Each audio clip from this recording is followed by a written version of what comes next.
Hey guys, this is SF and Genome, the movie extreme dungeon. Relatively easy dungeon, so I'm just bringing really random / new monsters.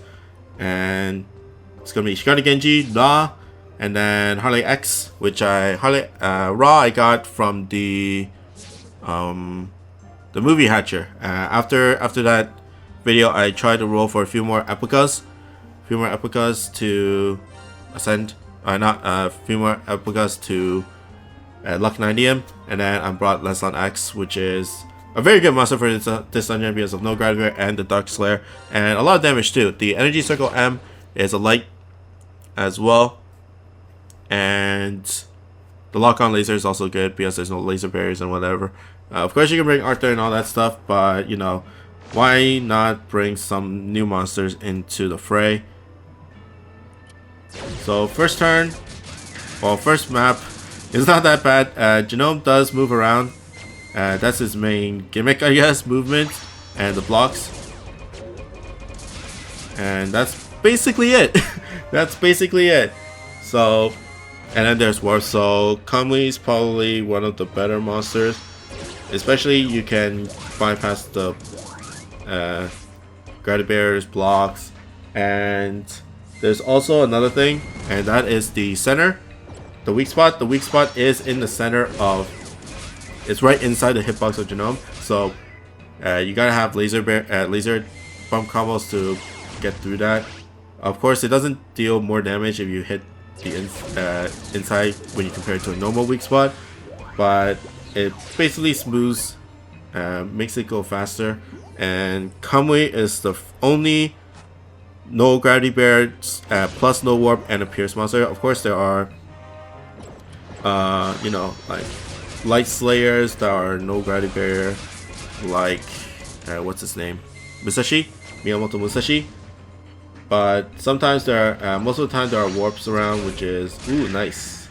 But most of the time there are warps, so it's really hard to get through the warps, and the warps are random, so you cannot just RNG or, you know, get through it. But it's basically clearing off the boss and clearing off enemies. If you have giant bump combos, then it's alright. The only high damage monster is the guy in the middle with the forks and knives. Most people probably run with like 4 Doraemon, but sometimes not beat it because they can't beat the forks and knives dude, or people are just like really blind flicking the whole thing and just don't care about what's happening. Just as long as you hit Doraemon, you'll be okay type of people. But for that kind of team, especially that team has really low HP, and Doraemon has low HP, so you gotta be really careful about that guy. But with a really powerful team like this, it doesn't really matter that much in my opinion. You can leave it up as long as you can, as long as you want, and bump combos are probably gonna waste it relatively quickly. Okay. You can always bring like 4 or 5-star monsters in here if you want to get medals. The hard part is getting a speed clear on this because, of course, there's double gimmicks, and you're probably just gonna be wasting time playing through warps like this. Like and yeah, basically Harley did nothing in that turn, which wastes a lot of time. The S clear for this is relatively short, it's like 4 minutes or something. And you know, it's hard to get S clear and get the most out of your medals. Okay, and Ra for the finish for the second bar.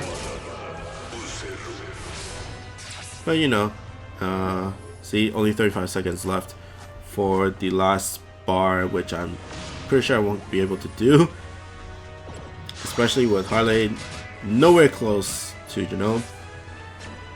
But Ra Ra can basically stretch out whichever position Genome goes to, which is alright. And gonna stretch out. I should have went straight for the weak spot, but I thought that I was going to go through the warp anyways. But even so, still hit him and hit near the weak spot. And then Ra for a lot of damage. Did I finish? No, I didn't. And then last but not least, Miss Harley, Mrs. Harley. I'm pretty sure she's a Mrs., not a Miss. And that is Genome. Genome is not that bad of a monster, and it's a very easy max luck to do. And even though he is from the movie, he will be back up later, even like next year and whatever. But that's pretty much it for me. I hope you guys like and subscribe, and I'll see you guys next time. Bye.